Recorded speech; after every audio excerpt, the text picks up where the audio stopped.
Hi class, last week we covered resumes and now we are going to jump into cover letters. And cover letters can come in not just the traditional form, so I want to highlight that, but we will talk about the traditional cover letter, which can accompany a resume and a job application.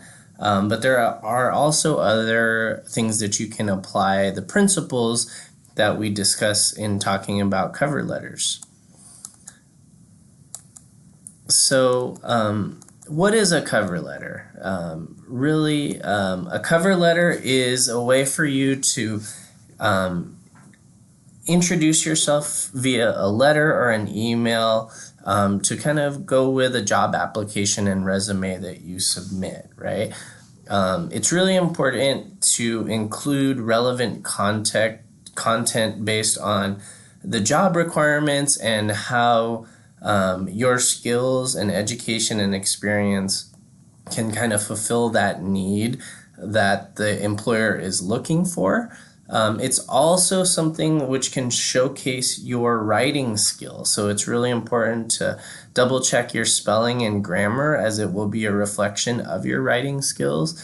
And also, cover letters are able to showcase your personality and style in ways that maybe a resume won't be able to. So again, your writing style and the way you communicate via this letter can really show a little bit of your personality. So when preparing a cover letter, again, and this can come in a traditional letter form, oftentimes things are done electronically. But beforehand, you really want to research the employer or the company or organization that you're applying to, and also really research the position and the job description of the position you're applying to. You also have to be able to really study and research your own experience and articulate that and highlight that in the letter. And we'll discuss how you can do that. It's also important that you're able to specifically highlight what makes you unique and what you bring to the employer and to the position to make you stand out. Okay. So very similar to resumes. Again, with a cover letter, you do not want to go over one page. You want it to be concise, but meaningful, right? So short and sweet and meaningful. No more than a page for your cover letters. Usually want to make sure the font is legible in black ink. Between 11 to 12 usually is what I say. I know depending on how much you have to squeeze in, maybe 10, but I would highly recommend 11 to 12 point font. And then if you're submitting a hard copy of a cover letter, definitely use that 8.5 by 11 paper and make sure it's heavy weight paper. Again, in today's age, for the most part, a lot of your cover letters can be submitted via Word or even PDF and will be done electronically sometimes. Sometimes they might even come in the form of sending an email with an attachment of your resume. So you may be actually sending your cover letter in the form of an email. So some basic content. You definitely want to have, just like your resume, your contact information.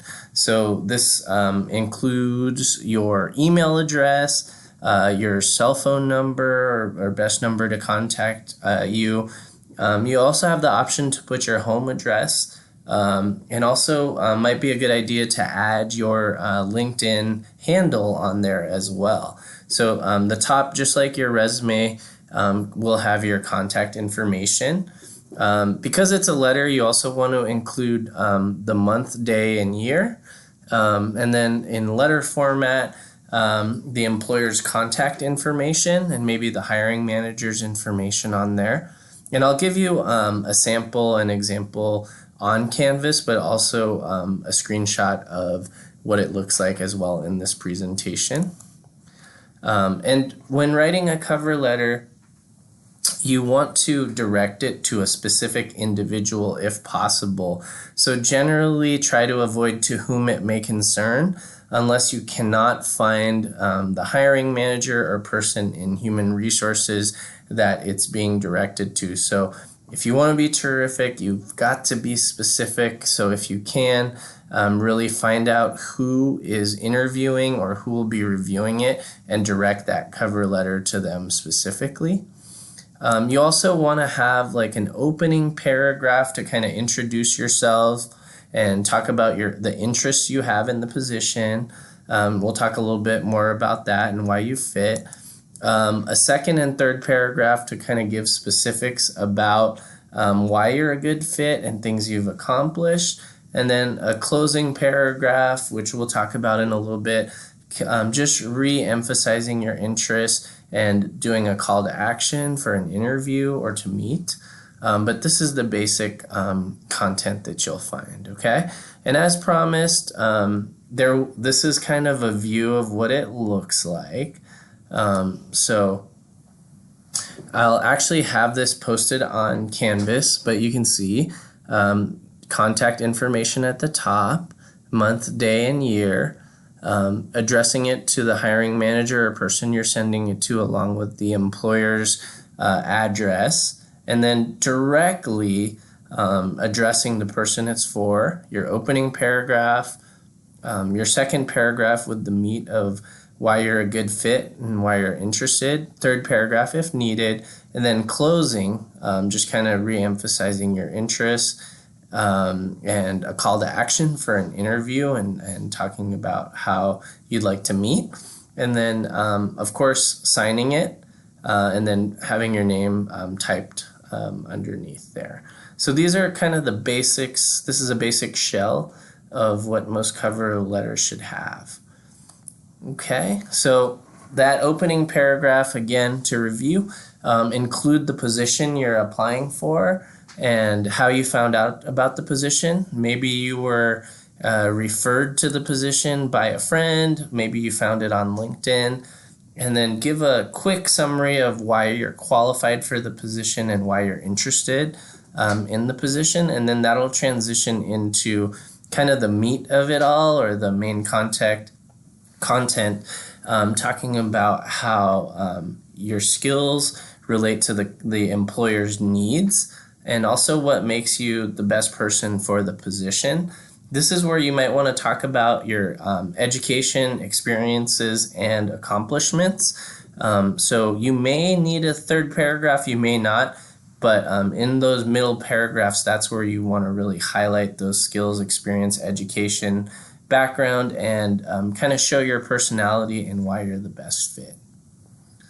And then the closing paragraph, again, just re-emphasizing why you're interested in the organization and the position, and restating why you're qualified. And then what's really important is a call to action, such as, I look forward to connecting with you in an interview soon. And also don't forget to thank them for their consideration as well. So again, that will be the closing paragraph where you kind of tie it all together. With a cover letter, again, I want to emphasize that sometimes you will have to do this via email, or you may do it in an actual online application in a company's website. You may even do it via LinkedIn through a message, but really the basics still apply. Keep it concise and meaningful.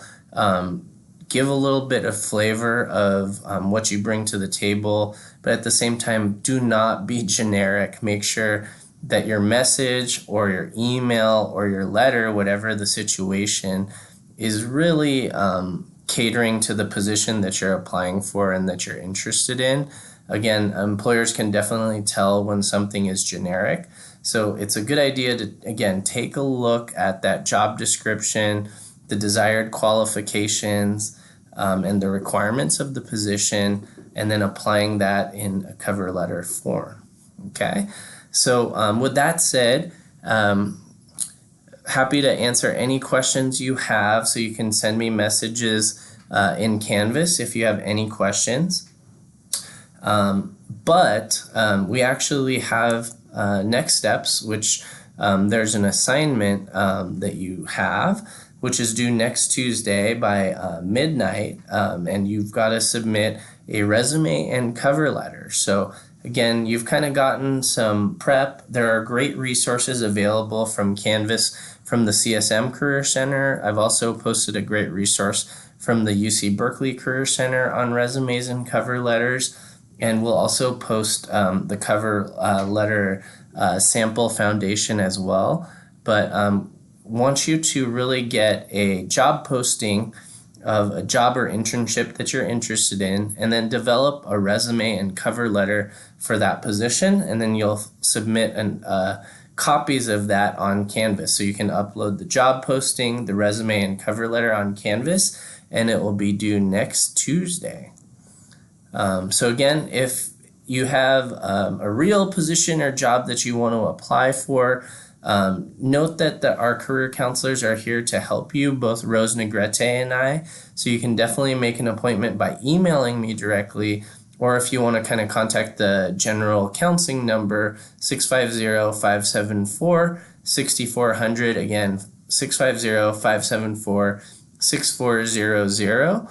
I hope this has been helpful, and we will continue on with discussing job interviews later, and then wrapping up the rest of the semester.